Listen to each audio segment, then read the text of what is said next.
We are live. Hi, everybody. Welcome to Sunday Night Fiction Club. Tonight, we are very happy to have with us as a guest author Liz Schulte. Welcome to the show, Liz.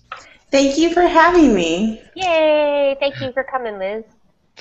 And as always, I've got my wonderful co-host, Melissa Lummis. Hello, Melissa. Hello, buddy. How are you doing tonight? I am fantastic, thanks. How are you?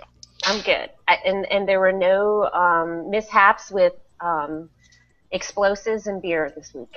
Oh, well, that's good, as opposed to every other weekend, right? Yeah, we're just a ton of fun over here with our bad selves. Anyway, go ahead. Okay. Well, tonight we're going to be talking mysteries on the show. That's part of the reason we have Liz here. Liz has got some great suspenseful mystery books out there. You have Dark Corners. Yes. Dark Crossing. Dark Passing. Oh, Dark Passing. I read that, and I'm even. That's the one you're in. I know. There's a funny character in there. I was telling my fiance about that. I'm like, yeah, she named a character after me, and he's really not a nice guy. No, he really isn't. I'm sorry. I said, no, that's okay. That's okay. I mean, it's not the first. No. It's a coincidence. I know. But we're going to be talking mysteries. But Liz, I don't know if you know that we normally do this. We always start out the show talking about what we either just read or what we're currently reading. Mm-hmm. So, anything that you're currently reading or that you recently read you'd like to talk about? I'm currently reading Needful Things. I'm rereading it because I got in the mood right before I moved to read it, and I haven't had time. So now that I have no furniture or anything, I decided I'd start reading. That's one that I'd like to reread. It's probably been like 15 years or so since I read that. That was such a great book. It is. It's fantastic. It really is. How about you, Melissa? Reading anything? I am. I just finished rereading. Well, this is probably the second time in the last month or so, but I just finished reading Dr. Jekyll and Mr. Hyde, The Strange Case of Dr. Jekyll and Mr. Hyde. Oh, okay. Actually, Liz and I had gotten into a conversation about it, and I had read it recently, and I always have these theories and get my own little ideas going on about the stories. And in this time, Liz and I had this conversation. I remembered from way back when I was studying it in school, we had kind of talked with the idea about creations and how creations take on a life of their own. And so I was reading some of my favorite passages, and I was like, you know what? I got to go back and reread with that perspective. That, let's say you're writing a novel, like we're all writers here, and imagine that, and I do think of it this way, your stories take on a life of their own. They become their own thing. Maybe not always nice things. Yeah. True. But interesting things, nonetheless. Right. And then the other book I just downloaded, and I read the first chapter today, is called, I believe, Unbroken.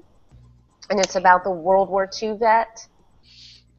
Okay, I'm not familiar with that. He was an Olympian, and he was in World War II, and he became a POW. It was how he survived, and I just started that. So, and I think that's gotten a lot of press lately because aren't they turning it into a movie? I'm not sure. I haven't heard about this, but okay. Interesting. Wanted to ask you, did you finish Good Omens? I haven't finished it. I'm working my way. I'm getting stuck in it, but that's all right. I'm going to keep pushing forward. And I want to push forward in that too. We talked about that last week, that I kind of got to a part where I'm like, okay, I'm losing interest, but I want to get back into it because I hate giving up on a book because it's got a lot of good things in it. Well, and it's Neil Gaiman and Terry Pratchett. I mean, it's not that it's a bad story. I think there's a lag part. And I was talking to a friend of mine who absolutely loves the book, and she said, yeah, there is a little bit of lag at the beginning, so just press on. And I think a problem, yeah, exactly. I think a problem for me with that too was I had just gotten engaged, as I was reading that, and really my head was not there. I was trying to read, and I'm just like, I'm getting married, and I just couldn't focus that day. So, but now that the novelty of that's worn off, Yeah, right. I'm kidding, fiance who's watching. I love you, and I'm very excited. You've been using the word fiance a lot. Yes. Well, but I did read, since our last show, I read a really good book, and it's called Crash, and that's by David Wright and Sean Platt from Collective. Oh, yeah. How is it? Oh, it's fantastic. I started it last Monday night, and I was done by the middle of the afternoon on Tuesday. I couldn't put it down, and very, very, very good book. I encourage anyone to pick that up. And it might still be on sale for 99 cents. It came out beginning of last week, and they said it was going to be on sale for about a week or so.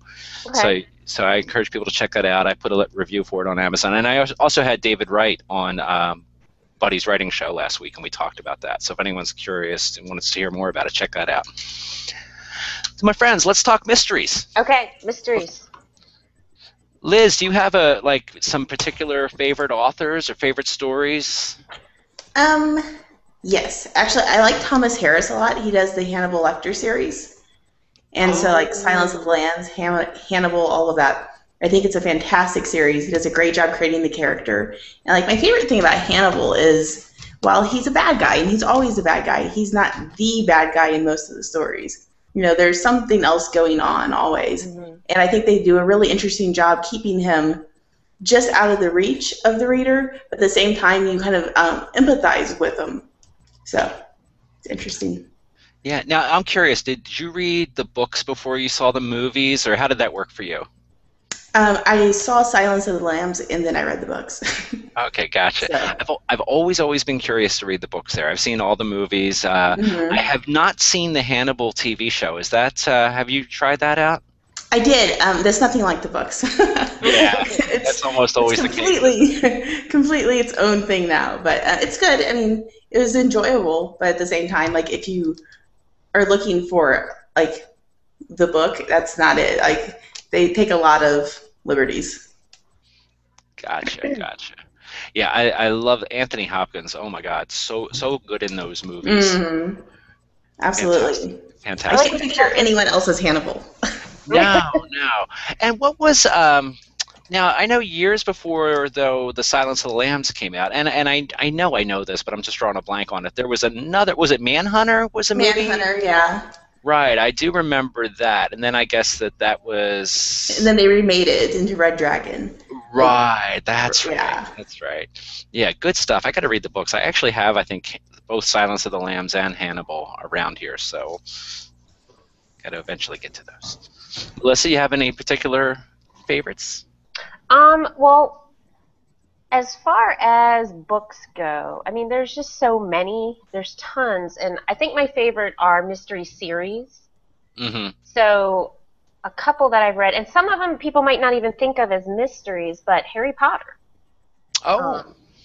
Is definitely has mystery in it. And of course, I've read all the Charlene Harris, Sookie Stackhouse, Southern Vampire. People, traditionally think of those as paranormal, and even paranormal romance, but they are considered mysteries. And she writes a lot of mysteries, so if you like Charlene Harris's writing style, she's got a couple other series they should check out. One that I haven't read, but I got a recommendation from, and actually it's from Liz, that I would enjoy the Dresden Files by Jim I Fisher. love Dresden. Oh. I think one of the things that I would like about that is that he is a wizard. And you know me, I'm a paranormal freak. I love anything supernatural, paranormal. And they made a TV show out of that as well, the Dresden Files, right? Yes, it was on one season on Sci-Fi. Okay. And Paul Blackthorne, I think, played Harry Dresden, and he did an excellent job. I loved it. I actually, with that one, I saw the TV show first, and I saw at the end that it was based on a series, and so I went and got the books, and I actually read the books out of order. So that was wrong. Like OCD, just go nuts there. I started with book 7. I don't know how I managed to do that, but I did. Oh, wow. And it's a great series. It's very hard-boiled detective meets paranormal. And so awesome. It's a lot of fun. But one of the things, like when you were talking about Harry Potter or Sookie Stackhouse, the mysteries, I think the problem is every book has a little mystery and a little romance. And so you could almost put them in those categories all the time. Because when I was thinking about this, like, horror movies, because I love horror movies, kept popping into my head of, like, different types of mysteries. I was like, but they're not really mysteries. I mean, I kind of feel like that's a different category all of its own. And I don't know, I kind of feel like Harry Potter, while it has mystery, it's its own thing. And I think what happens is there's definitely your crime story mysteries, and there's your, solving crimes type, and then there's your suspense mysteries. Because I was actually, when I was doing research for this week, I was looking at the categories, and you'll see something like even Anita Blake, Vampire Hunter, came up under mystery. Right. And it's like, I totally get it. I totally understand why it's in there, because every book there's a mystery. There's a mystery to solve. But there's so much more to the story. It's not just your straight up like Mickey Spillane type solving a mystery or solving a crime. And then there's your it's crime, but it's more like CSI. Which is a different kind of solving the case kind of right, like a procedural kind of thing, right? And it's true what you were both saying is that I know when I had posted the question on Facebook today asking people for their favorites, my friend Drew Avery, he's a writer, he had asked if sci-fi things would count, and I said sure they count. Tell us what you think, because like you said, there's so many of the stories out there do contain some element of mystery or suspense. One that he had mentioned was, and I'm not familiar with it, although I've heard of it, is Continuum. That shows on the Sci-Fi Network. He said he said it had a really nice what the heck is going on kind of plot. So you might want to check that out. Well, I mean, if you think of it that way, let's take a movie like The Sixth Sense. Is it technically a mystery? Well, there's a crime solved in that movie, but it's more about a suspenseful mystery. And maybe wouldn't fall into that, hard-boiled, like the Maltese Falcon. Right. It doesn't fall under that kind of thing. And in that, if you look at a bunch of the TV shows, let's see, you've got Quincy. Remember the old Quincy? Oh, yeah, starring Jack Klugman as the medical examiner, coroner. That was like kind of a forensic mystery, solving it through forensics, right? And then you have... okay, do you guys... I'm pulling up some oldies here, but do you guys remember Knight Rider? Yes. Oh, yeah. Yeah, I remember Knight Rider. Friday nights, NBC, 8 p.m. Eastern Standard Time. Liz, Buddy's head is full of these kinds of details. The original show, what channel it aired on, what time. Do you remember when there was the evil Michael Knight, where he was, where he had like the little mustache and little soul patch thing going on? It was David Hasselhoff, fine acting that night from David Hasselhoff. Absolutely. Yes. I always think of that song by Men at Work, Down Under, because there was an episode of Knight Rider that started out with that song. Wow. You guys remember it way better than I do. I remember it, but not quite like that. I was more of a Remington Steele and Scarecrow and Mrs. King kind of girl. And it's funny you mentioned, I have Remington Steele on my list. I love Remington Steele. It's a fantastic show. It really is. Awesome show. Yeah, and that's another one where I think, especially for that time period of the 80s and going back to the 70s too, and there's some like this now, but very, very lighthearted show. A lot of humor in there. Great chemistry between Pierce Brosnan and Stephanie Zimbalist and Doris Roberts, who later went on to be on Everybody Loves Raymond. And what a fun show. It was great. At first I saw that it was out because I remember when it originally aired, and I figured, I don't know about this. So Pierce Brosnan kept getting compared to like Cary Grant and people like that, and I'm a big Cary Grant fan. I'm like, I don't know. But once I started watching it, I got hooked, and that's a show that once it came out on DVD, I snagged up all the seasons of that. I love that show. Is it available anywhere to stream? I am not sure. I don't think that it's on Netflix. It might be on Amazon Prime. Okay. Did you hear that? I'm sorry. Go ahead. Go ahead. This came out a few months ago that I think is interesting, and I don't know if it's going to happen or not. But apparently, NBC is planning a spin-off of that. Of really? Remington Steele. Remington Steele? As a sitcom, where it's supposed to be Remington and Laura's grown daughter running a new detective agency at Remington Steele, which I don't know if I really want to see that. Yeah, I'm not so sure how I feel about that. Yeah, I heard that. I'm like, don't mess with it. Don't mess with it. And Pierce Brosnan said that he'd be interested in doing another movie as Remington Steele, so I think that would be fun. I absolutely loved his movie references. Like, he just made constant movie references, and a lot of Cary Grant ones, actually. Yeah, and it was great, because he'd be like, 1938, MGM, Cary Grant, and so-and-so. And And it was a really good, fun show. And there's other shows like that. I said, since then there's been fun mystery shows. Like I really enjoyed, and I know a lot of people thought this was just for old people, but I really enjoyed Diagnosis Murder. And that had some good mysteries on it, and I've always loved Dick Van Dyke. And it was lighthearted. Dick Van Dyke would go on there and do some like crazy, wacky things, but really, it was a good mystery show. And I love the books that are based on that. There was a series of books written by Lee Goldberg, who is one of my favorite authors. He was one of the producers of the show for a while, and he went on to do novels. Like I think there was maybe about a dozen books that were really, really good. So I'm geeking out here, but yeah, I'm a big Diagnosis Murder That's fan. what we're here to do. That's right. Now, how about we mentioned like movies? Now, how about some old favorite mystery movies? I like Hitchcock. I mean, pretty much anything by Alfred Hitchcock's great. I just had a marathon of old movies not too long ago. I watched Laura, Rebecca, 39 Steps, Oh, wow. Marnie. I mean, those are I love the old movies. Oh, and the Maltese Falcon, like we talked about that too. Like Humphrey Bogart, you can't get much better than that. No, you can't. And I think a lot of people think that, kind of view the Maltese Falcon as one of the ultimate, mysteries, and especially for that era. Fantastic. I also like The Big Sleep a lot, too. Oh, yeah, The Big Sleep. Yeah, I didn't have that on my list. That's a good one. That's a fun one to read. Have you read the book? I haven't read the book. I've only seen the movie.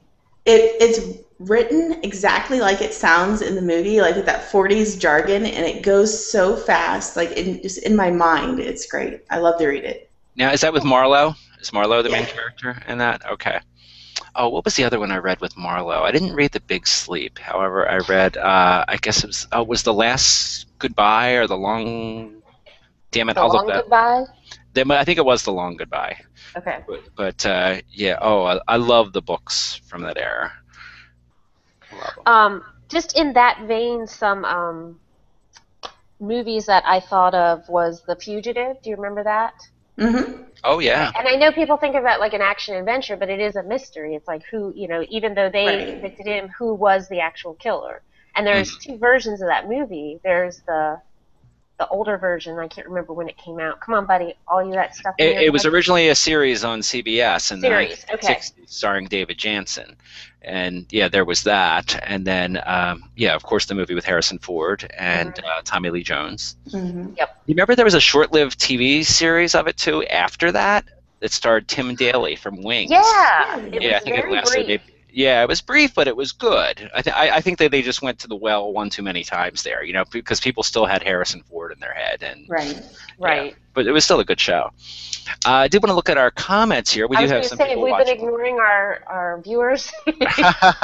For everyone who is watching live, we appreciate that. I'm going to bring this one up. This is from L.M. Stull, and she says one of her favorites is Sherlock Holmes, the Benedict Cumberbatch version. Absolutely. There I came up with an excuse to say his name. I feel better now. She loves his name, Benedict Cumberbatch. Carry on with your show. Also, hello. It is a great name. And I'll tell you, I have not seen that yet. Everyone I talk to says that it's fantastic and that I need to start watching it. And I keep looking at it on Netflix. I'm like, oh. Just watch it. Because it's an amazing show. That's what I hear. They're coming out with, I guess, a movie-length show, and then they're coming up with 3 more episodes, they announced? Yeah, they do 3 episodes in a season, and it's going to start again in 2015 in, like, December. I think there's going to be a Christmas special, and then there will be the next 3 episodes for the season. I'm a big Sherlock fan. I like all Sherlock Holmes. It doesn't matter. I like the Benedict Cumberbatch. I like the Robert Downey Jr. I like Elementary. Any Sherlock Holmes, and I'm there. I was going to ask if either one of you watched Elementary. I've been wanting to watch that. I haven't watched Elementary. I really haven't. It looks good. It looks good. The year it was coming out, I was at Comic-Con, and I actually made it into that panel where they were talking about it. And I went because Johnny Lee Miller was on the panel, and I was like, I love Johnny Lee Miller. I'm going to go. And then we saw the first episode, and I was like, hey, this is pretty good. And that's how I started watching it. I'm not so I think he's a much nicer Sherlock than any other Sherlock I've ever seen, but it's still fun. It's a good show. I don't know if I can get into a nice Sherlock though. He's not nice. He's nicer. He's nicer. Right. continuum, right? He's a Yes. Darren Wearmouth had commented earlier on Facebook. He had mentioned he was a big fan of the Jeremy Brett version of Sherlock Holmes. Uh-huh. And a couple other things that Darren mentioned was True Detective. He said that was one of his favorite mysteries. Europa Report and Moon. And also Twin Peaks. Are either of you Twin Peaks fans? Peaks. Yeah, Yes. that was on my list. Yeah, Twin Peaks is great.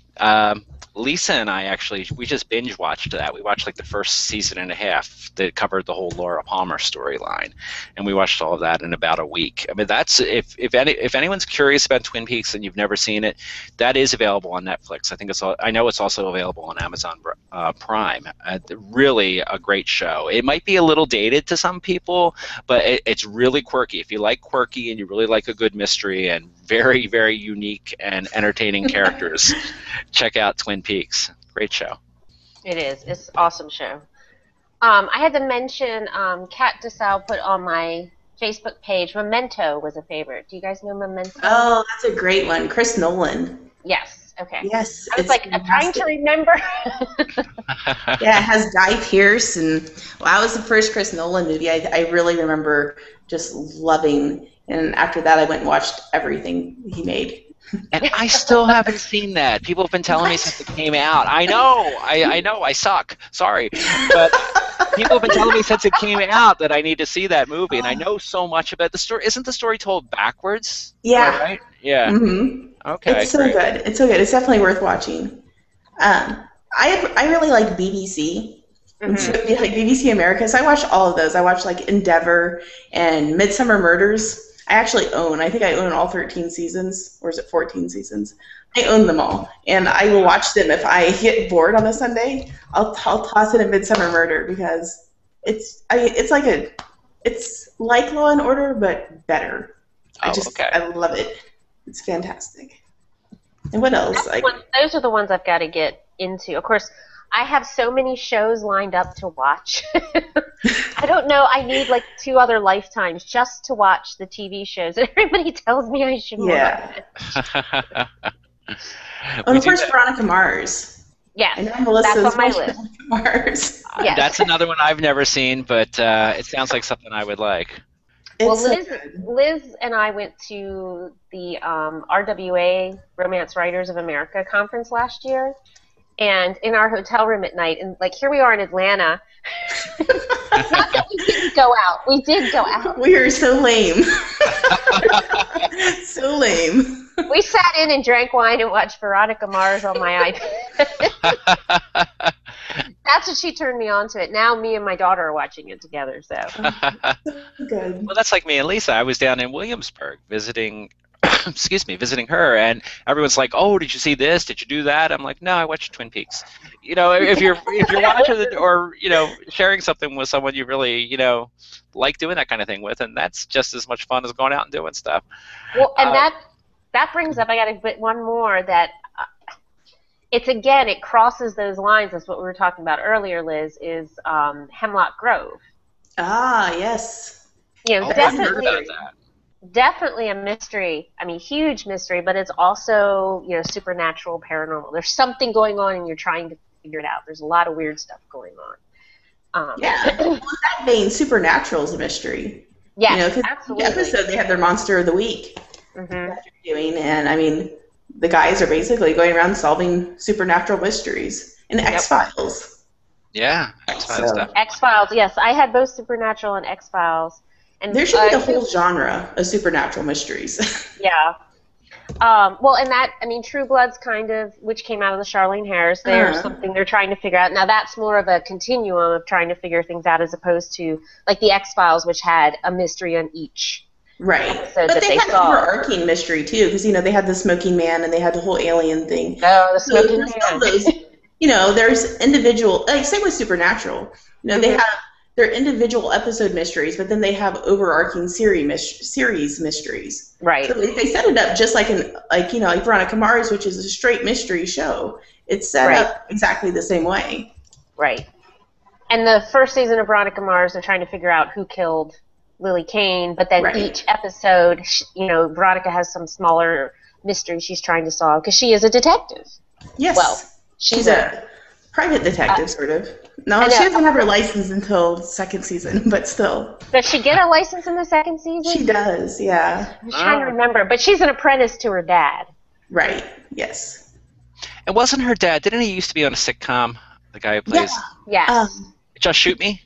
Yes. Is that right? Yeah. Yeah. I remember he was the photographer on there. And that kind of made me want to watch Veronica Mars, because I liked him on there. Oh, the dad is great. He's awesome. Yeah, I forget his name. Enrico something.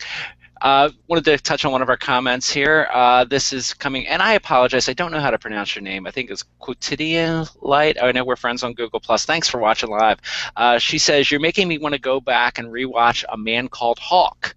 I think that she must have posted this when we were talking about old TV shows. I agree with Liz, though. Old mystery movies are a blast. Now, are either of you familiar with A Man Called Hawk? I'm not, no. Okay, I've heard of it. Yeah, it was a short-lived show, and it starred Avery Brooks, who later went on to Star Trek Deep Space Nine. He was the captain on there. But that was a spin-off of Spencer for Hire. And which starred Robert Urich. Hawk was his sort of like unofficial partner on there. I remember Hawk, yeah. Yeah, Hawk was cool. And I'll tell you that, now Spencer made my list because one of my favorite mystery writers is the late Robert B. Parker, who did the Spencer novels. And the Spencer novels, especially the earlier ones, are absolutely fantastic. Spencer for Hire was a really good show, too. They kind of had to like tone down Spencer and Hawk for the TV show, of course, because like Hawk is really, really badass, especially in the books. And also, what I like by Robert B. Parker, too, is his Jesse Stone series, which was turned into a series of television movies starring Tom Selleck. And, love Robert B. Parker. And was it called Jesse Stone? It was called, like, Jesse Stone, and then whatever the name of that particular story was. Okay. So to be like Jesse Stone, Cold Crossings, things like that. Okay. So, yeah. Okay, now, I can't talk mysteries without bringing up the show that introduced me to the whole genre of mysteries, and that is Scooby-Doo. Oh! Nice. Because every single episode, right, they're taking the hood off and going, and I would have gotten away with it if it wasn't for you meddling kids. But seriously, as a kid, that was my first real introduction to mysteries, to crime solving, or I guess in their case it was always like somebody running around pretending to be the swamp monster or something and scaring people off, and the kids would figure it out. Apparently it's always the first person they question. That's what my niece told me. I was watching Scooby-Doo with her, and I was like, have you figured it out yet? And she said, it's always the first person they question, Aunt Liz. And I was like, oh. I was just Quotidian Light again. Sorry, I was messing up your name, but she said that she loved Hemlock Grove for so many reasons. It was well done, and the hot boys didn't hurt. Not at all. I'm sorry, I was going to say Connor Lummis asked, "What about Scooby-Doo?" Oh, did he? Yes. Yeah, that. Hi, Connor.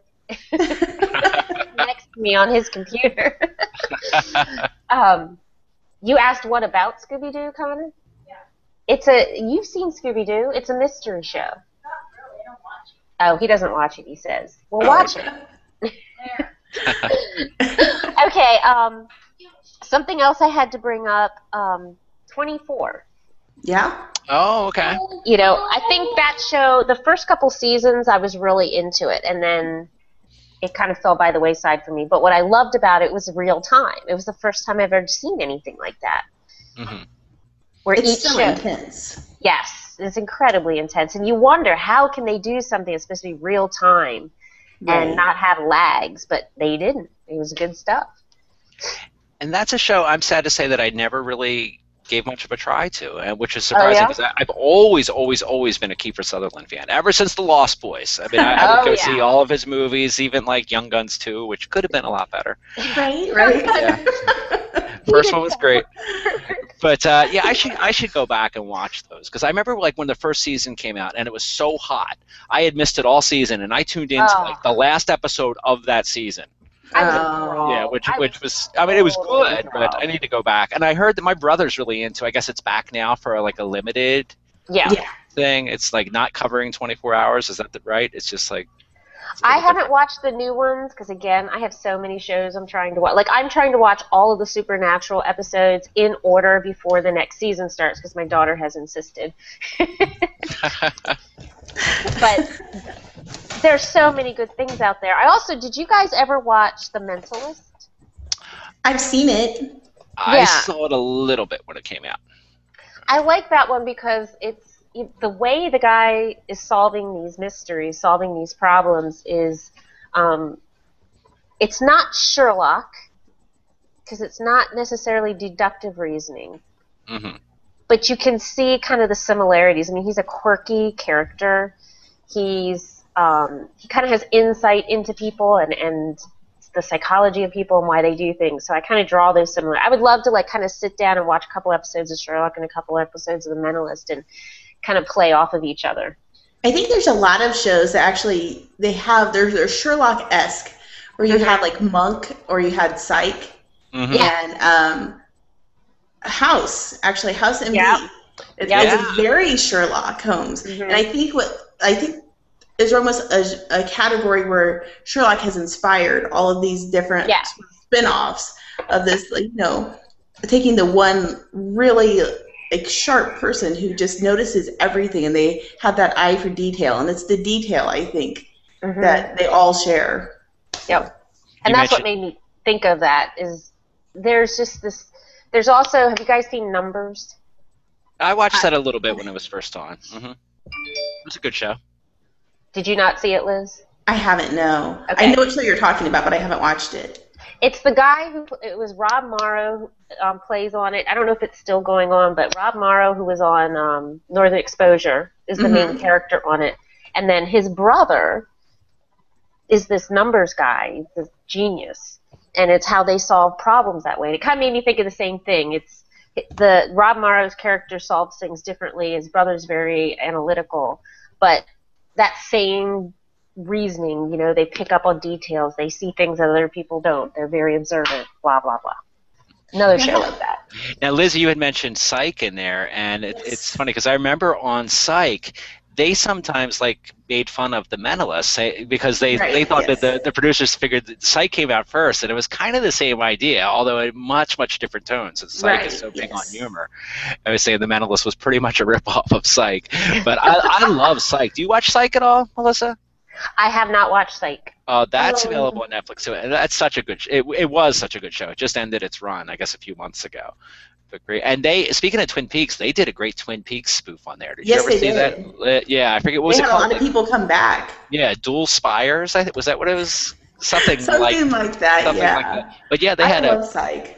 Yeah, they had 7 or 8 of the actors and actresses from Twin Peaks appear in there, and they even had the singer Julie Cruz, who did a lot of the singing on Twin Peaks. They had her do the theme song for Psych in that episode too. Oh, that's cool. It was really good. It's worth checking out, even if you're not a Psych fan. Watch that if you're a Twin Peaks fan. Cool. So a different topic.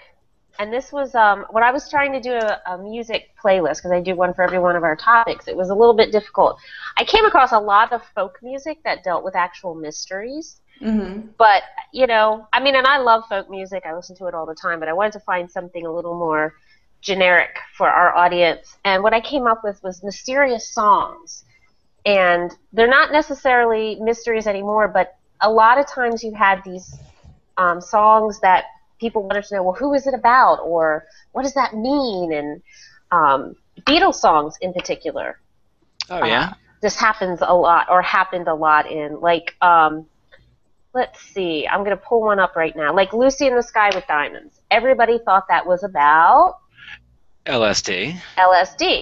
But what we find out, and you can find this on the internet now, and Julian Lennon, I think, actually confirmed it. But the song Lucy in the Sky with Diamonds was not about LSD. It was about a particular drawing that John's son Julian had given him, and he came up with this song to go with that. And if you look it up online, you can find the picture. Oh, really? Oh, that's interesting. Isn't that cool? So this is kind of where I'm going with the music and the mysterious songs. That's a cool idea. So there you go. But speaking of music, what's that over your shoulder? Well, I noticed that. Yeah, time for the album of the week. Now, Jesse Jameson in the comments, he called it out early on. He's like, "Ooh, Joan Jett," and that is correct. It would be Joan Jett and the Black Hearts. And you will see the cover of this. It's very, very worn. Because I used to play the hell out of this when it came out, and it was the Joan Jett and the Black Hearts I Love Rock and Roll album, which was her second. I love rock and roll. Yeah. I explained in my head. Classic song. And I'll tell you, fantastic album. Really, there's not a bad song in here. Another hit that came off of this was Crimson and Clover. Ah, that is one of my favorites. Yeah, and that's to me, I've always thought that's one of the best remakes in rock and roll. The original was by Tommy James and the Shondells back in the 60s, and I prefer her version of it. Another great song is here. There's a song called Nag on here, Victim of Circumstance. Bits and Pieces, that's a remake too. And then her version of Little Drummer Boy. I don't know if you ever heard Joan Jett's version of Little Drummer Boy, but it really kicks ass. I did. Yeah, and I don't think that was on all versions of the album. I got like one of the special versions of the album. But Joan Jett, and I'll tell you, Joan Jett still kicks ass. I've seen her. She put out a new album last year. I forget the name of it right now. I apologize, Joan, if you're watching. But I had heard some of it, and it was really good. I mean, Joan's still got, I think, most of her original band, the Black Hearts, and she's definitely one of the great. I was going to say female rockers, but just one of the great rockers in general. Joan Jett is. Really a great musician, great singer. I'm a big fan. Yes, she is. Now your playlist there, Melissa, can you tell us some other things that are on it? Couple other things. The first song in the playlist is American Pie, and I put that in there because it's always, what is American Pie about? Now, we know it's about the plane crash with Buddy Holly, but what about the rest of it? Now, there was a rumor out. You remember listening to Casey Kasem? Yeah, yeah. Yeah.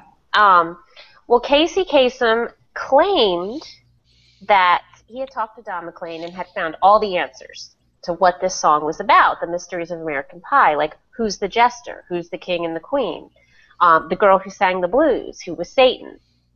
So, okay, this is what Casey Kasem said. Who is the jester? Bob Dylan. Who is the king and queen?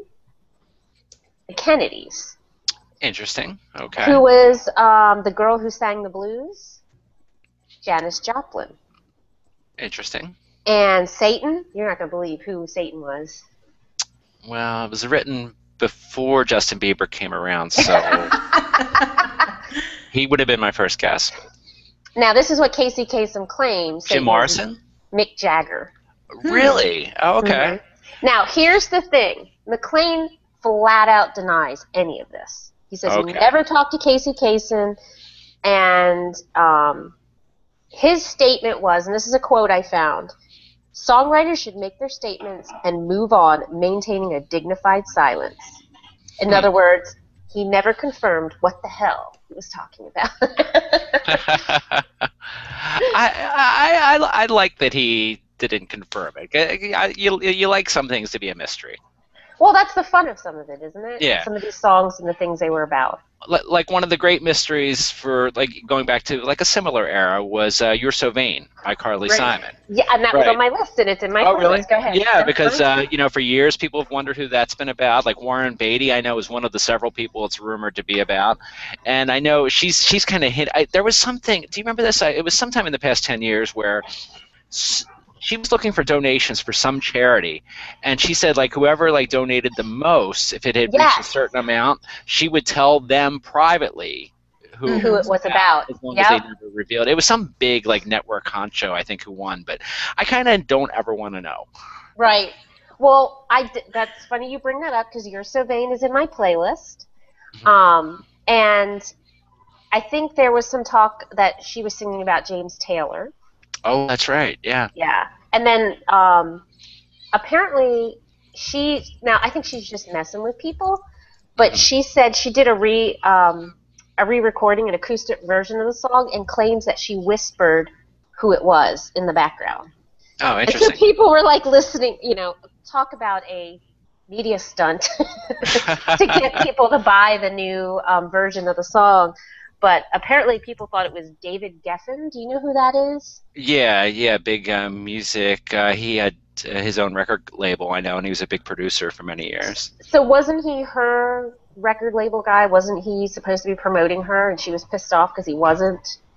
That was one of the rumors I heard. That sounds familiar. Yeah. You know, and I might come off sounding a little jerky here, but there's parts of that song where I know the guy's obviously vain and, you know, he doesn't treat her really well. But parts of it, I mean, he sounds like a pretty cool guy. Like, he's got a pretty cool life. I mean, he's like, you know, he's like flying all over the world. He's an underworld spy. He's kind of a spy. And he's like, you know, I know he shouldn't be with the wife of a best friend, but listen to him. He's kind of like got it going on in a lot of cool ways. I mean, he shouldn't be cheating on Carly and doing Carly wrong, because I love Carly, but, you know. I love it. Okay, one more I'm going to mention from my playlist, and that is the whole album by Pink Floyd, Dark Side of the Moon. You know what I'm going to come up with here? What the whole big thing was? Did you ever try this? With the Wizard of Oz? Yes, that you can play it, and it syncs up to the Wizard of Oz. And if you do it, like if you start the album when the lion roars the third time. That's right. Yeah, I did that too. And it works. I mean, here's the thing though, is you know that, you know, things can kind of appear to be in sync. Right. You know. But, you know, there's little things, I'm trying to remember what the scene is. I'll come back to it. But have you ever tried it, buddy? Have you ever tried to sync it up? I have, yeah, and it does sync up. But I think the music, though, in that album, especially towards the beginning, I mean, it is just it's you know, I love Pink Floyd. They're like in my top 3 favorite bands. But it is kind of out there, and it's, I don't know if you can really call it psychedelic, but I think it could match up with a lot of different like fantasy type things. Yeah. So I think so too. I don't think. But it was still fun. It's fun. It's fun, definitely. Yeah, I remember doing it with a whole group of people, and some of these people were, let's just say, under an influence while we did it, and they. Yes, that's usually how it's done. Not me, but you know, some of those other people were under the influence, and yeah, they were quite entertained by it, and it is fun to do. Check it out, folks, if you're looking to look at the Wizard of Oz in a different way. And I have a ton of these, so we can move on to something else. We'll come back to it later. Okay. Can I add one to your music? Yes, please. How about the Killers, the Murder Trilogy, and the Killers Hot Fuss album? You know what I'm talking about? I do not, but tell me. Okay. I'll try to remember all 3, but I think the first one is Jenny Was a Friend of Mine. Jenny Was a Friend of Mine. Right. Yeah. And it's supposed to be talking about the murder of this girl named Jenny, and there's 3 songs, and it kind of tells the whole story about it. Okay, what are the songs? I'm going to actually, go ahead and keep talking. I'm going to bring it up so I can like reference this too, because I just read this not long ago. Midnight Show and Leave the Bourbon on the Shelf. Midnight Show and Leave the Bourbon on the Shelf. And Jenny Was a Friend of Mine's the first one. Right, and this is from the album Hot Fuss, where if you're a music What's lover, the name of the album? Hot Fuss. Hot Fuss. Okay. Which is one of the greatest debut albums ever by anyone. I have to add. It is so good. I still listen to it. I do too. I love it. I love it. Yeah, it's that was a great one there to bring up, Liz. Fantastic. Here it is. I didn't actually look up anything for music for you guys. I honestly didn't make any list at all. I'm sorry. No, that's fine. No, you're here just to relax and have fun. I'm putting this on here. It's the first 3 songs of it. Jenny Was a Friend of Mine. It's called the Murder Trilogy. They're not in order. Like on the album, I mean, you'd have to skip through songs to get to them. Okay, so Jenny Was a Friend of Mine's the first one. Mm-hmm. Right. Okay, I'm adding that, and then the next one is The Midnight Show, which is my favorite one from that album. Yeah, it's a great song. Add to playlist. Okay, and the last one? Leave the Bourbon on the Shelf. Yes, fantastic album. You sure that's what it's called? Leave the Bourbon on the Shelf? Mm-hmm. I think that one's actually on the next album, isn't it? Okay. It's either on the next album. I think it was cut from Hot Fuss. Yeah, and I think it was on the album full of B-sides, because they came out with a B-side. Yeah. Yeah. And everyone Okay, should I'll just go find buy that. everything by the Killers. The Killers. Sam's Town was a great album too. Absolutely, I agree. I love Sam's Town. Very underrated album. We should do underrated albums some night because Sam's Town I think would fall into that. Here it is. Leave the bourbon on the shelf. Okay, add to playlist. Cool. Yeah, if anybody has any songs like that they can think of in the audience, definitely comment and I'll add it to the list because I love building playlists. If you go out to my account on Spotify, you're going to see like 100 playlists and they all have purpose. Now, do you have Hotel California on your list by any chance? Because that's sort of like a song that's... I should have. I did not. I'm going to add that to it now because that is definitely a song that has a lot of mystery to it. People like to talk. So what are some of the stories you've heard about Hotel California? Well, it was a whole satanic Mm-hmm. kind of thing, and a lot of people were like, "Oh, that song's about Satanism. I don't want to listen to that," which I think made more people want to listen. I was just going to say, made me listen to it more. I think you find that a lot when people say things are bad. They're gonna like listen to it even more. Well, and that's the thing. I remember when I went to a Christian school, a Baptist school, and they actually took us all out of school one day and took us to this special, not a lecture, but a sermon. And it was the thing back in the early. Oh, I'm giving away my age again, but it was a thing back then. She's 29, ladies and gentlemen. Yes. And these preachers would play these songs, like bits and pieces of those rock and roll songs, and they'd play music backwards and tell you all the evil, nasty things, and one of them was Stairway to Heaven. Okay. That there was a whole kind of myth about if you played Stairway to Heaven backwards, it said something. I got my hair cut high. And my children video bombing me. But you played it backwards, it would say like, I don't know, the devil wants you or something weird. I can't even remember what it was anymore, but it was very popular among the teenagers because we got to hear bits of rock and roll in church. Oh, wow. That's interesting. Which was very disturbing in some ways. Oh, but speaking of Stairway to Heaven, do you know some of the kind of questions about mysteries around Stairway to Heaven? I don't. Okay, this one I had to look up. Well, and it was more about what the heck are these lyrics? Like, what's a bustle in your hedgerow? Does anybody know? No. Do you? Well, apparently, because I knew there were questions like, what the heck is a bustle in your hedgerow? Apparently, it's a metaphor for menstruation. Really now? I know. Wow. I was like, And then the other one in that song that everybody used to ask about was a spring clean for the May Queen. Is apparently part of that, like the end of the menstruation cycle. Huh.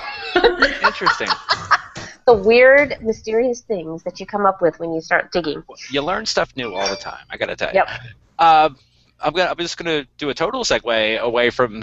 This has nothing to do with menstruation. This is from Patrick Stemp, who's watching right now. Patrick, so thank you for tuning in.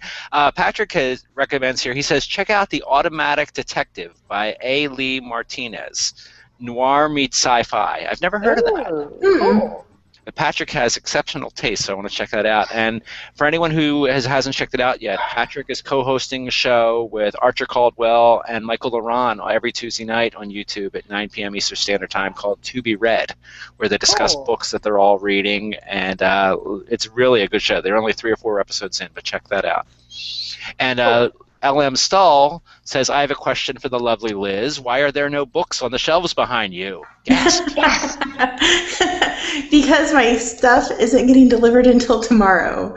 I moved in officially on Thursday, and so I've lived with nothing pretty much since Thursday, and so... She called it camping. Yeah, I'm not a camper. This is not working for me. I'm not enjoying it. I said, that is not camping, you wussy. I have 2 dogs. I have to go with them. And they sleep on top of me, which is already bad because I'm on the floor. It's not good. Aww. Not good. I only have my patio furniture, and it's too hot to sit outside. Are you seriously still sleeping on the floor? Well, actually, no. I went and bought a day bed. Well, that's good. That's good. Because I'm a wimp. You are. I am. That's why. But my shelves will be full. I promise. Me tomorrow. I have an empty house. I can hear the echo. Yes. I don't. Here's a famous mystery author we haven't mentioned. Have either of you read much Agatha Christie? Yeah. Yeah. Mm-hmm. I have not. I am ashamed to say. I've only read a couple. She's someone that I want to go back and reread some things. I remember reading 10 Little Indians a couple times. I was actually in a play of 10 Little Indians. It was one of the first plays I did back when I used to do plays, and that's been made into so many movies. And her stuff's so classic. Miss Marple, Perot, and I've seen the movies. Yeah, I want to go back and reread some of her things, and reread. I mean, my gosh, there was just so many. I don't know how many books she had, dozens and dozens of books. But remember, she was a character on Doctor Who one time. I know you probably saw that, Melissa. Yes. Yeah. Are you a Doctor Who fan, Liz? I can't remember. I am, but I haven't watched the really old ones though. Yeah, I have. I'm just starting to get into them, but I think I started with 9. Okay. Doctor number 9, and then on. Great. But do I get credit for reading the Hardy Boys and Nancy Drew? You do, absolutely. That's how I started out. I think I mentioned that on another show. That was one of the first things that really got me into reading was the Hardy Boys books. I came across the Hardy Boys books in a huge box up in my grandmother's attic. And I just brought them downstairs, and that summer I just read a book a day. Because that's what I did. Yeah. Sometimes I have to remind myself when I'm getting annoyed with my kids for being on the computer or their tablets for so long that pretty much what I did as a kid was read constantly. Right. Yeah, I did too. So I did a lot of sitting on my butt reading books. Now, the Hardy Boys books, I got probably 2 into them because I was probably 10 at the time, and I decided that my best friend and I should be out solving crimes like that. Oh, no, buddy. And we had a post office down the street from us. And I would go look through the wanted pictures in the post office. I don't know if they still do that now, but they certainly did it back then. And there used to be a guy that would live down the street from us. And I swore he was this guy who was wanted for murder, who was hanging up in the post office. And we were kind of stalking. We were kind of stalking this man for a while. We would go into his backyard and look in his windows to see if he was murdering anyone. And thank goodness we didn't see anything because, we could have, I'm pretty sure that guy wasn't the guy. But, it could have turned into a bad thing. But yeah, we were actually in the backyard, looking in this guy's windows, trying to solve crimes like the Hardy Boys. Oh my God, buddy. So Richard Carlson, who lived on 5th Street in Newcastle. Sorry, I was looking in your window. I solved a mystery, buddy, that I have to share with you. Okay. And that is the summer of '69. You, in your walking podcast, you were upset because Bryan Adams was only 10 years old in the summer of 1969. So how could he possibly have had all these nostalgic memories? He didn't name it the summer of '69 because of the year. Do you have any idea why he named it the summer of '69? No. Yes, it was. Really? That is the rumor. That sex thing? Yes, that sex thing. Brian never did that. I don't know. He's Canadian. He wouldn't do that. Is that what you're saying? That's what I said. I'm going to talk to Xavier about that. He tells me about all things Canadian. Okay. Well, that's interesting. I got to look further into this now. That makes a whole lot more sense, I guess. And I'm trying to verify that he actually said it or if he was just screwing with people. Wasn't that just in an article? I think I just saw an article get posted not too long ago with all of those music mysteries. And they talked about the summer of '69. There was an article, which is what got me looking into it. It says, in the summer of 1969, Bryan Adams was 10 years old. The upbeat nostalgia of this song wasn't inspired by an actual year, but rather Mr. Adams' fondness for a certain sexual position. And that's all the further I got with my research. Now, did Brian just come out and say this because he heard that I bitched about it on my show? It might have been in response to okay. you bitching. So. All right, everybody, look for that on Walking Buddy episode, whatever it was. Whatever. Okay, so my friends, any other particular authors or stories you might want to talk about here in terms of favorite mysteries? Melissa, you have anything on your list? I'm looking to see what we haven't talked about. Well, R.L. Stine's how I started reading mystery, I think. It was R.L. Stine and Christopher Pike. I started reading at the Fear Street books when I was in probably 5th or 6th grade. Oh, wow.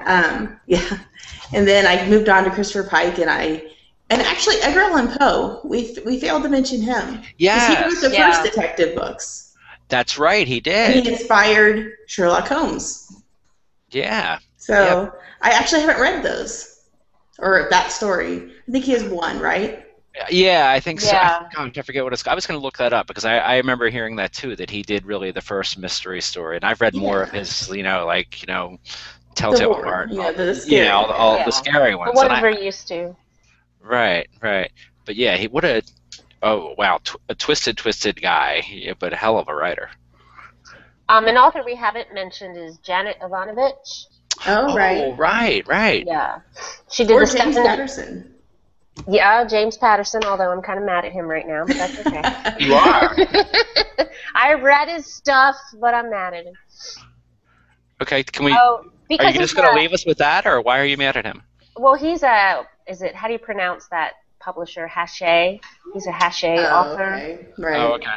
And so he's on a rampage against Amazon. He's written stuff that says Amazon is ruining reading, that less people are going to be reading because Amazon has closed down Barnes & Noble, which is hilarious because when the big warehouse bookstores came out, the same authors were bemoaning the loss of the privately owned bookstores. Right. Yeah. Do you all remember You've Got Mail? Yes. That was, part of that was all about these, big warehouse bookstores coming in and selling books like, 10-gallon buckets of, gherkins. That's actually a remake, too, of an older movie called Shop Around the Corner. So it's like we keep having the same problem over and over and over again. Yes. Right. Everyone thinks that we're the first time. Mm-hmm. Yes. I mean, it's just evolution. It's just how things are changing and different. And if people would start thinking, and Stephen King actually said this really well, because at first he kind of had his own issues. But after he did, I think it was after he did his experiment with his Joyland paperback. Oh, right. Yeah. He initially released it just as a paperback, like a mass market paperback, like an old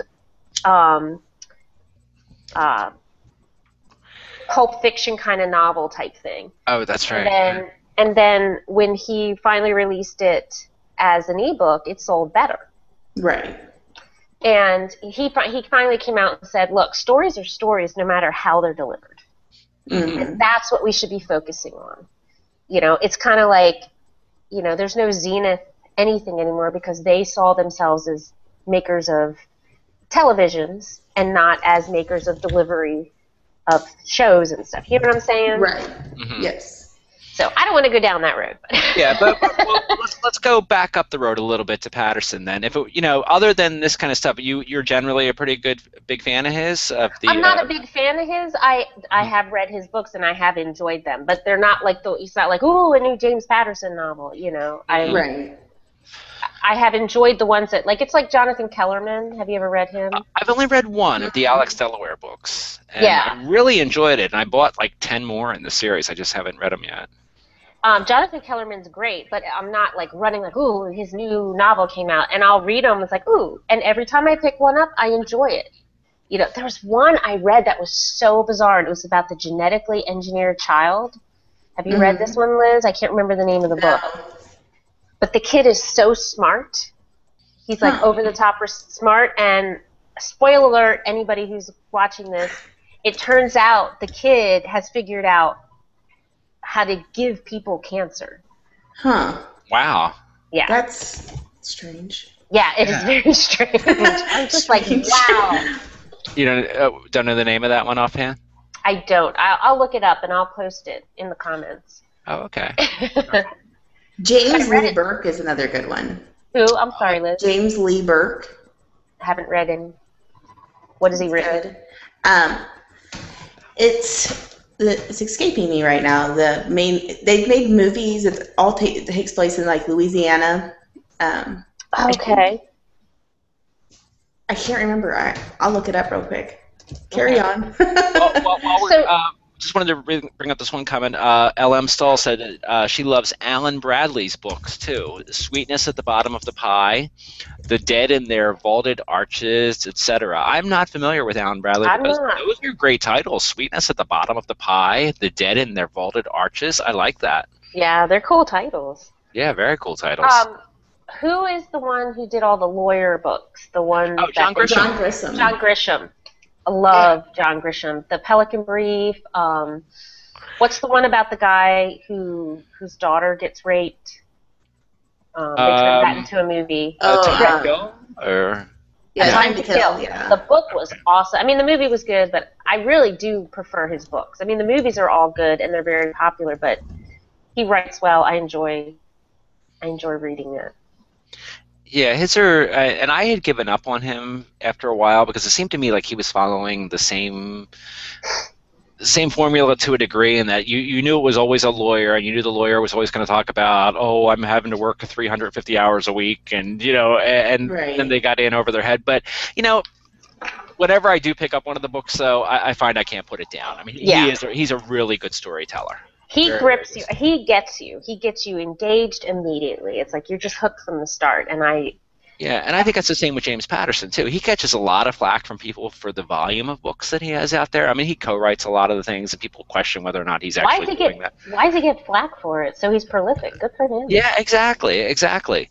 And but yeah, I mean, the few that I've read by him, he generally has shorter chapters, but he leaves you like on a cliffhanger, usually at the end of his chapters, and he's a good storyteller. Very, very good storyteller. I mean, and that's all. I think with mysteries in particular, you've got to keep that. It's not doesn't necessarily have to be action packed, but it's got to have a steady pace. You've got to keep bringing up clues. You've got to keep the puzzle pieces coming and the red herrings thrown in, or I get bored. Right. Well, that's what makes mystery writing so hard. Yeah, it is. Is the fact that you do have to do a lot of planning, and you have to do a lot of layering. Mm-hmm. And you have to have clues that are going to mislead and clues that are actually going to lead to the killer. Because if you don't have those clues, then it's not as much fun for the reader. Like they should be able to go back and reread the book and say, oh, I missed that. I should have known. Right. There's another. Have either of you ever read Robert Crais? I think that's how you say his name. Crais. I can't say I have. He has a series out with a private investigator. His name is Elvis Cole. And I had read a few of those. Really, really good. I think he started with these in the 90s. And I've read the 3 or 4. I think the first one's called The Monkey's Raincoat. And that's a that's a as well. There's a great name. I know, isn't it? I love it. And he's sort of a quirky character. He's like I think he collects like Disney things. Like he's got like some Mickey Mouse thing on his desk, and but it's really good. Lisa said that she referred to Alan Bradley again, saying that he's amazing. He became a first-time novelist at 70 years old. Wow. Which I think is, That's awesome. That is awesome. So, folks, we've hit the hour mark, so I think we're going to wrap this one up. So, wow, Liz, we hit it fast. We did hit it fast. Well, we have extra good company tonight. Thank you. You're welcome. Thank you so much for being on the show, Liz. Well, thank you for having me. Yes, thank you very much, Liz. I had fun. Now, you write, I have to ask her one thing. Now, with your mystery novels, you were saying about layering. Weren't those the first books you wrote? Dark Corners was the first book I wrote. Okay. And that one took me forever. Like, it didn't take me along with the initial writing, but then I read it and it was terrible. I had to fix it. And, like, I swear I spent like a year and a half moving around scenes and adding in clues and layers, and it's hard. And, like, I learned so much doing that, and it's so much more systematic now.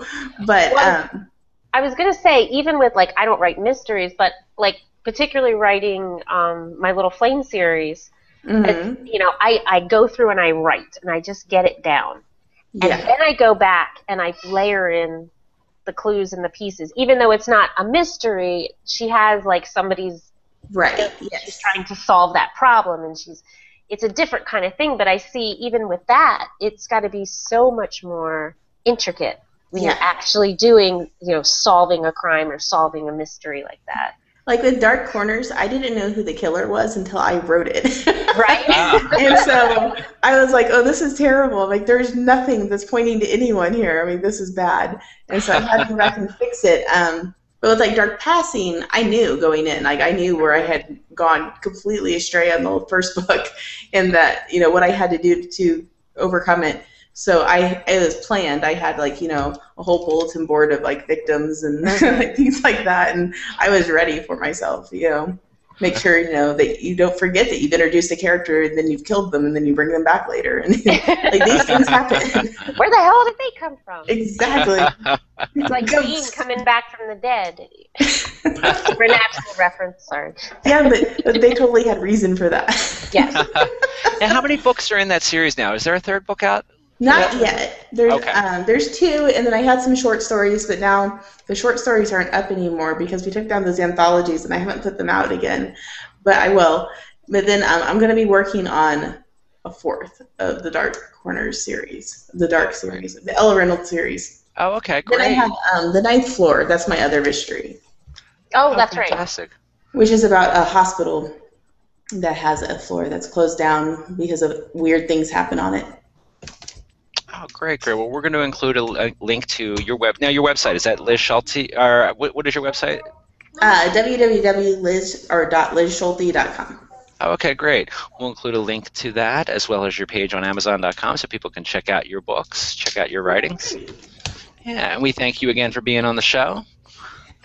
Well, thank you for having me. Have a good night. Didn't we do this? We already thanked her. Good. We're very grateful tonight. You know, I was just going to tell you how much I liked your new haircut, and now and I'm still going to. It looks really nice. Thank you.